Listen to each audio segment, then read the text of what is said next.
जैसा कि आप लोग जानते हैं कि सीटेट की तरह कर्नाटक टेट में भी पैसेज पे मबनी सवालात पूछे जाते हैं। आज की अपनी इस वीडियो में हम लोग एक पैसेज को डिस्कस करेंगे और उस पैसेज से रिलेटेड 9 सवालों को हल करेंगे। इससे आप लोगों को यह अंदाज़ा हो जाएगा कि आप सीटेट में और साथ ही साथ कर्नाटक टेट में पैसेज से रिलेटेड सवालों को कैसे अटेम्प्ट करेंगे। तो चलिए शुरू करते हैं। जैसा कि आप लोग यहाँ पे देख रहे होंगे, आपके सामने एक पैसेज है। हमें इस पैसेज को पढ़ना है, फिर इससे रिलेटेड सवालों को जवाब देना है। लेकिन दोस्तों, मैं आपको पैसेज को हल करने का तरीका बता दे रहा हूँ। जब पैसेज आपको बहुत बड़ा दिखाई दे तो आप इसको पहले ना पढ़िए, पहले आप सवालों को देख लीजिए कि आपसे क्या सवालात पूछे जा रहे हैं।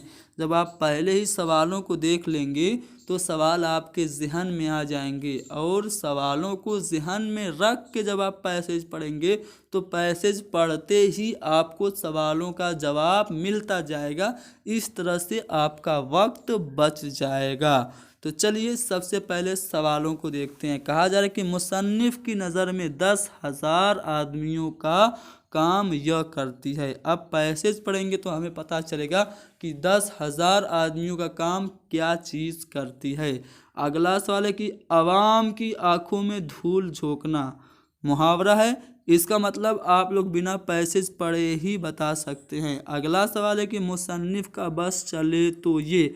अब मुसन्निफ़ का क्या बस चले तो वो क्या करे, इसका जवाब हम पैसेज पढ़ के हासिल कर सकते हैं। अगला सवाल है, बड़े बड़े पंडित और मौलवी पब्लिक को अपनी तरफ मोड़ने के लिए ये इस्तेमाल करते हैं। मौलवी और पंडित आवाम को अपनी तरफ मोड़ने के लिए किस चीज़ का इस्तेमाल करते हैं, इसको हम लोग पैसेज पढ़ के जान लेंगे। और साथ ही साथ चुनाव में वही बाजी ले जाता है, इसका जवाब भी हमें पैसेज से मिलेगा कि कौन चुनाव में बाजी मार ले जाता है।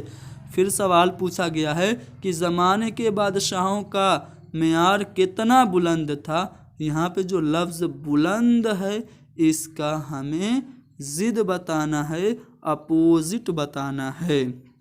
उसके अलावा सवाल ये पूछा गया है कि इन चुनाव के पास न जाऊंगा आम सा एक जुमला है। इसको पैसेज से कोई भी लेना देना नहीं है, आप पैसेज पढ़ बिना पढ़े भी इसका जवाब दे सकते हैं। इस जुमले में कौन सा फेल है ये हमको बताना है। अगला सवाल है कि बादशाह को खजाने की एक कौड़ी भी निजी खर्च में लाने का अख्तियार न था। तो यहाँ पे आपको 2 ख़त कशीदा अल्फाज दिख रहे होंगे, ख़जाने और अख्तियार। इसकी हमें जिन्स बतानी है, यानी कि कौन सा जेंडर है ये बताना है। तो पहले आपने सवालों को देख लिया। उम्मीद करता हूँ कि सवालात आपके ज़हन में आ गए होंगे। अब हम लोग इससे रिलेटेड क्वेश्चंस को देखते हैं, इससे रिलेटेड पैसेज को देखते हैं। पैसेज पढ़ते ही हमें क्वेश्चंस के आंसर मिलते जाएंगे। चलिए शुरू करते हैं। कहा जा रहा है कि मुफ्त की हाय हाय में कौन पड़े फ़ायदा ही क्या, मुझे अब इस डेमोक्रेसी पर एतमाद नहीं रहा, ज़रा सा काम और महीनों की बहस। हाँ, आवाम की आंखों में धूल झोंकने के लिए अच्छी बहस है। अब देखिए, जैसा कि आपने क्वेश्चन में देखा था, एक मुहावरा पूछा गया था, आवाम की आंखों में धूल झोंकना। मुहावरे का मतलब क्या है?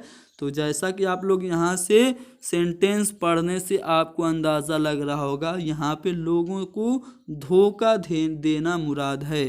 तो यहाँ पे जो सवाल था, आवाम की आंखों में धूल झोंकना, इस मुहावरे का मतलब है लोगों को धोखा देना। तो यहाँ पे पहला वाला ऑप्शन हो जाएगा। अब आगे बढ़ते हैं और पढ़ते हैं। इससे तो कहीं बेहतर है कि एक गवर्नर रहे, ख्वाह वो हिंदुस्तानी हो या अंग्रेज़। इससे बहस नहीं। एक इंजन जिस गाड़ी को बड़े मज़े से हज़ारों मील खींच ले जा सकता है, उसे 10,000 आदमी भी मिलकर इतनी तेज़ी से नहीं खींच सकते। अब देखिए, 10,000 आदमी, आपको याद आया होगा एक सवाल में 10,000 आदमी से रिलेटेड कुछ बातें थी। तो चलिए मैं आपको सवाल दिखा दूं। मुसन्निफ़ की नज़र में 10,000 आदमियों का काम कौन करती है? तो आप पैसेज में देखेंगे तो कहा जा रहा है कि एक इंजन। तो अब आपका जवाब क्या होगा, गाड़ी का इंजन जो है वो 10,000 आदमियों का काम करता है। समझ में आ रहा है ना। चलिए आगे पैसेज को पढ़ते हैं। मैं तो सारा तमाशा देखकर काउंसिल से बेजार हो गया हूँ, मेरा बस चले तो काउंसिलों में आग लगा दूँ। ठीक है, अब देखिए मुसन्निफ आग लगाने की भी बात कर रहा था। मुसन्निफ का बस चल रहा है, मुसन्निफ का बस चले तो वो क्या करे, यहाँ पे मुसन्निफ के बस की बात हो रही है, तो मुसन्निफ का बस चले तो काउंसिलों में आग लगा दे। यहाँ पे दूसरा वाला ऑप्शन सही हो जाएगा। चलिए आगे बढ़ते हैं और पढ़ते हैं। कह रहा है कि मेरी बस चले तो मैं काउंसिलों में आग लगा दूं। जिसे हम डेमोक्रेसी कहते हैं वो असल में बड़े बड़े ताजिरों और ज़मींदारों का राज है और कुछ नहीं। चुनाव में वही बाजी ले जाता है जिसके पास रुपया है। अब देखिए एक क्वेश्चन ये भी आया था कि चुनाव में बाजी कौन मार ले जाता है। तो यहाँ पे देखिए आपको मैं क्वेश्चन दिखा दूं। चुनाव में वही बाजी ले जाता है जिसके पास क्या हो, पैसा हो। तो यहाँ पे चौथा वाला ऑप्शन आपका सही हो जाएगा। आगे बढ़ते हैं। जिसके पास पैसा हो चुनाव में वही बाजी मार ले जाता है। रुपए के जोर से उसे सभी आसानियां मिल जाता है, बड़े बड़े पंडित बड़े बड़े मौलवी। एक क्वेश्चन आपके ध्यान में आ रहा होगा बड़े बड़े पंडित और बड़े बड़े मौलवी से रिलेटेड। अब हम आगे पढ़ते हैं, उसका जवाब आपको मिल जाएगा। बड़े बड़े पंडित बड़े बड़े मौलवी लिखने और बोलने वाले जो कलम और ज़बानों से, किससे, कलम से और ज़बानों से पब्लिक को जिधर चाहे मोड़ लें।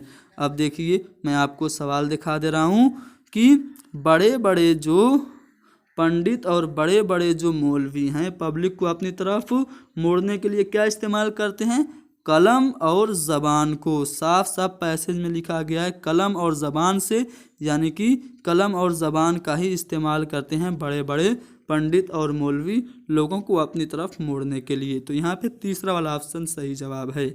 आगे पैसेज पढ़ते हैं। कहा जा रहा है कि सभी सोने के देवता के पैरों पर नाक रगड़ते हैं, मैंने तो इरादा कर लिया है कि अब चुनाव के पास न जाऊंगा। अब देखिए चुनाव के पास न जाने की भी एक बात आपके सामने क्वेश्चन में थी, लेकिन इसका पैसेज से कोई लेना देना नहीं है। फिर भी इसको मैं यहाँ पे आपको आंसर बता रहा हूँ कि इन चुनाव के पास न जाऊंगा। तो यहाँ पे ये जो जुमला है कैसा है, तो कह रहे हैं न जाऊंगा, यानी कि आइंदा ज़माने में फ्यूचर में वो न जाएगा। तो इसलिए क्या है, ये फ्यूचर टेंस यानी कि फेले मुस्तकबिल है। अगला है कि मेरा प्रोपेगेंडा ऑफ डेमोक्रेसी के खिलाफ है। चलिए अब आगे बढ़ते हैं। मिर्ज़ा साहब ने कुरान की आयतों से साबित कर दिया कि कदीम ज़माने के लोगों का मेयार कितना बुलंद था। आप देखिए यहाँ पे बुलंद एक लफ्ज़ आया था, हमसे पूछा था कि बुलंद जो लफ्ज़ है इसका हमें बताना है उल्टा, यानी कि अपोजिट। तो बुलंद मतलब होता है ऊंचा और उसका उल्टा क्या हो जाएगा, नीचा, यानी कि पस्त। दूसरा वाला ऑप्शन सही होगा। ठीक है, अब देखते हैं आगे। आगे हमको ये कहा जा रहा है कि हमारी आंखों में चकाचौंध आएगी, बादशाह को खजाने की एक कौड़ी भी निजी खर्च में लाने का अख्तियार न था। अब देखिए खजाने और अख्तियार को आपको पूछा गया था कि खजाना और अख्तियार जो है वो क्या है, कौन सी जिन्स है। तो खजाना भी आपका मुज़क्कर है, अख्तियार भी आपका मुज़क्कर है। तो चौथा वाला ऑप्शन मुज़क्कर आपका सही हो जाएगा। अब देखिए यहीं से आपका काम चल गया, बाकी के पैसेज को आपको पढ़ने की ज़रूरत नहीं पड़ी। इस तरह से जब आप पहले ही सवालों को देख लेंगे तो पैसेज आपको आसान लगेगा। कैसे आसान लगेगा, आपके ज़हन में सवालात जब आ जाएंगे तो आप एक अंदाज़ा लगा लेंगे कि पैसेज जो है वो किससे रिलेटेड है, और पैसेज को जब पढ़ेंगे तो आसानी से समझ में आएगा। वरना एग्ज़ाम हॉल में बैठे रहेंगे और बिना क्वेश्चन देखे ही जल्दी जल्दी पैसेज पढ़ेंगे तो जल्दी पढ़ेंगे तो बहुत सारी बातें आपके दिमाग में घुसेंगी नहीं, और जब घुसेंगी नहीं तो पैसेज से रिलेटेड जो सवालात होंगे वो आप गलत करके आएंगे। तो उम्मीद करता हूँ कि पैसेज कैसे हल करना है आप लोगों ने समझ लिया होगा।